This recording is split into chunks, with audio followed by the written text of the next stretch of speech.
आज यहां से एक नई सीरीज की शुरुआत हो रही है। हम क्या करने वाले हैं कि अलग अलग फील्ड्स में अलग अलग लोगों ने जो भी कुछ एक्स्ट्रा ऑर्डिनरी अचीव किया है, उनकी कुछ कोटेशंस हैं। उन कोटेशंस के थ्रू हम उनकी थॉट प्रोसेस को समझने की कोशिश करेंगे कि वो किस तरीके से सोचते थे, ऐसा क्या था उनकी सोच में जिसकी वजह से वो कुछ एक्स्ट्रा ऑर्डिनरी अचीव कर पाए। तो आज शुरुआत होने वाली है एल्बर्ट आइंस्टाइन से। लेकिन अगर आप लोग जो मुझे अभी वीडियो में देख रहे हैं, आप चाहते हैं कि कोई पर्टिकुलर पर्सन है जिनकी कोटेशंस की हम डेप्थ में जाएं और उनकी थॉट प्रोसेस को समझने की कोशिश करें, तो आप नीचे कमेंट सेक्शन में बता सकते हैं और मेरे आने वाले सेशंस में मैं एक एक करके उनको कवर करता चला जाऊंगा। तो जो पहली कोटेशन है एल्बर्ट आइंस्टाइन की, वो है everybody is a genius, but if you जज a fish by its ability to climb a tree, it will live its whole life believing that it is stupid. बड़ी पावरफुल स्टेटमेंट है ये, इसको ध्यान से समझने की कोशिश करते हैं कि अगर कोई और उस फिश को जज करे तो कोई प्रॉब्लम नहीं है, तो इसका मतलब वो बेवकूफ है। यानी कि अगर दुनिया आपको जज करे तो कोई प्रॉब्लम नहीं है, इसका मतलब दुनिया बेवकूफ है। बट अगर वो मछली खुद अपने आप को जज करने लग जाए इस बेस पे कि देखो मैं पेड़ पर नहीं चढ़ सकती तो मैं बेवकूफ हूं, तो वो बेवकूफ है।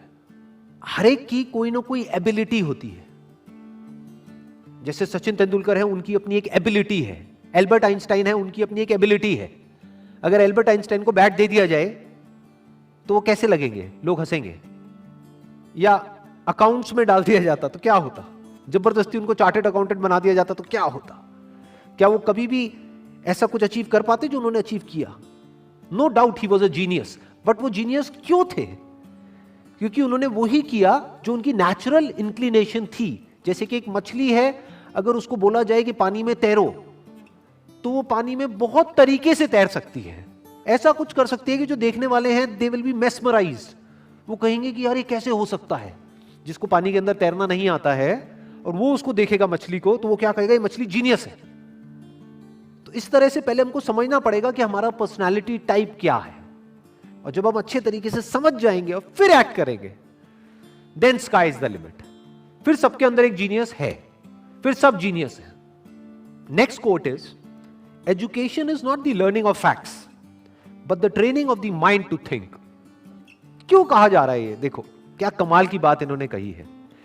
बल्कि जिस वक्त इन्होंने कही थी उस वक्त कंप्यूटर्स इतने ज्यादा डेवलप नहीं हुए थे, इंटरनेट इतना ज्यादा पेनिट्रेट नहीं हुआ था, फिर भी वो देख पा रहे थे कि फ्यूचर में क्या होने वाला है। उसके बेस पर ये स्टेटमेंट उन्होंने दी है।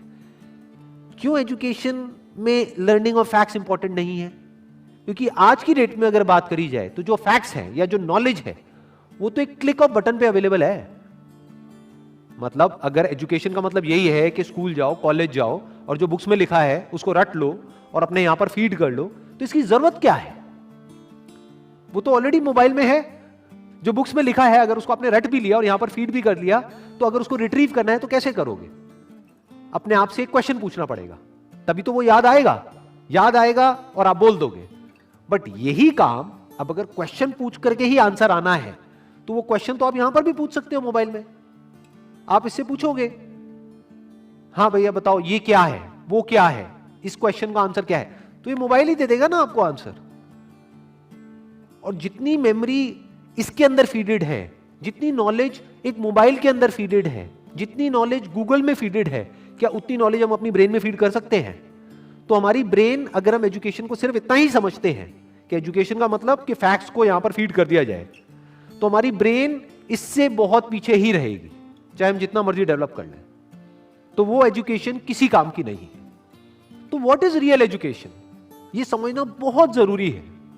क्योंकि अगर हम इसको नहीं समझते तो हम ऐसे लोग अपने एजुकेशन सिस्टम से निकालेंगे जिनके अंदर फीडेड तो बहुत कुछ होगा, बट उनको यही नहीं पता होगा कि सोचते कैसे हैं। यहां पर दो बातें करी जा रही है। एक है education is not the learning of facts. Number one, learning of facts important क्यों नहीं है? Education is not the learning of facts. Why learning of facts is not that important? Because all the facts, all the knowledge, all the information is already available on the internet. अगर उसको यहीं पे store करने का नाम education है तो ये तो किसी काम की नहीं है। वो तो ऑलरेडी स्टोर्ड है आपके मोबाइल में। जब यहां पे स्टोर्ड है तो यहां पर क्यों स्टोर कर रहे हो दोबारा से? As simple as that, number one.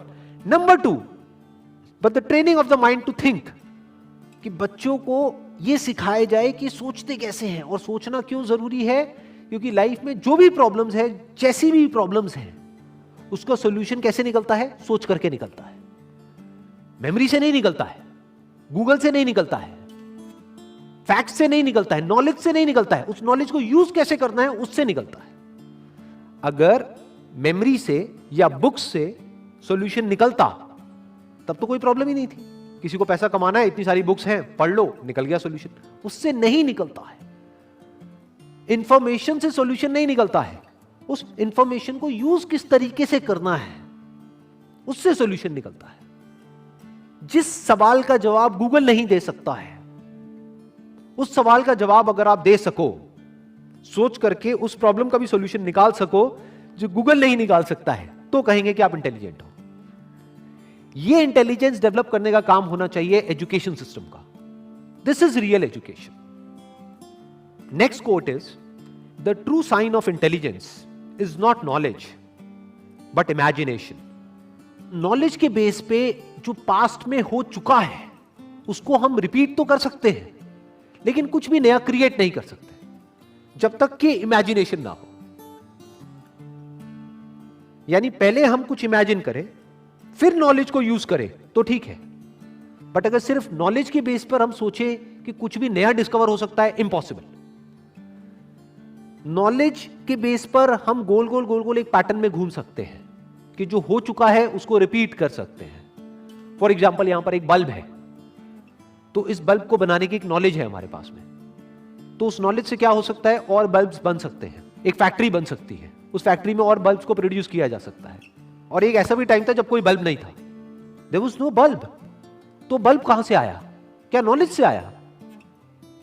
जो भी ह्यूमैनिटी की नॉलेज थी हजारों साल की, क्या वहां से आया वो बल्ब? बल्ब कहां से आया? इमेजिनेशन से आया। किसी ना किसी ने सोचा, यानी वो बल्ब कहीं नहीं था, किसी बुक में नहीं था, इस दुनिया में नहीं था, कहीं नहीं था, किसी के माइंड में था।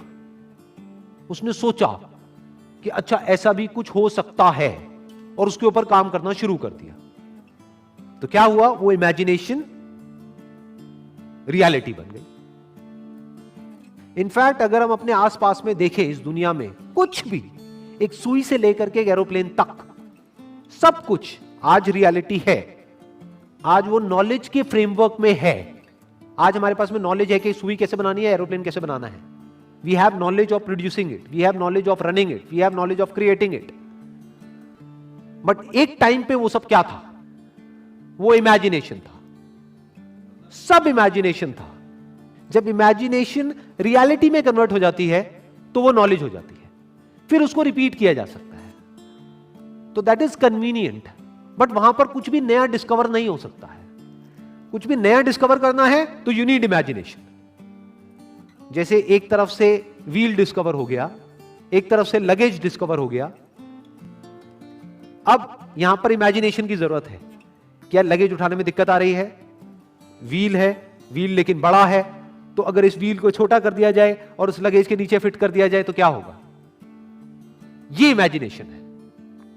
This is the difference between imagination and reality. यानी कि अगर इसको हम अपनी लाइफ से रिलेट करें तो जो भी हमारी जो करंट सिचुएशन है या जो भी कुछ आज तक हमारे साथ में हुआ है, वो सब क्या है?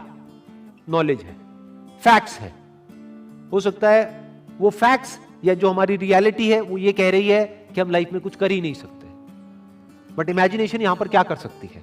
इमेजिनेशन यहां पर अगर हमारे अंदर है तो हम इमेजिन कर सकते हैं कि फ्यूचर में इस रियलिटी को बदला जा सकता है।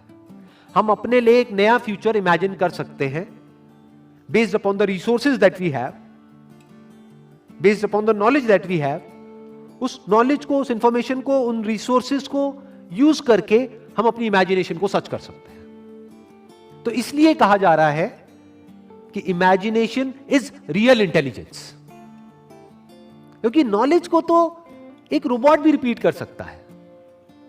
तो रोबोट को हम आर्टिफिशियल इंटेलिजेंस तो कह सकते हैं, रियल इंटेलिजेंस नहीं कह सकते है। तो वो तो मशीन्स भी क्रिएट कर सकती है और करती ही है, एक रोबोट भी बना सकता है। लेकिन कुछ ऐसा है जो रोबोट नहीं कर सकता, जो हम ही कर सकते हैं। That is real intelligence, that is human intelligence. तो ये कुछ कोटेशंस थी एल्बर्ट आइंस्टाइन की, जिसको आज हमने डीपली समझने की कोशिश करी है। अगर इसके अलावा आप चाहते हैं कि कोई और पर्सन भी है जिन्होंने कुछ एक्स्ट्राऑर्डिनरी अचीव किया है किसी भी फील्ड में, और उनकी भी कोटेशंस की हम डेप्थ में जाएं, तो आप नीचे कमेंट सेक्शन में बता सकते हैं। तो मेरे आने वाले सेशंस में मैं एक एक करके उनको कवर करता चला जाऊंगा।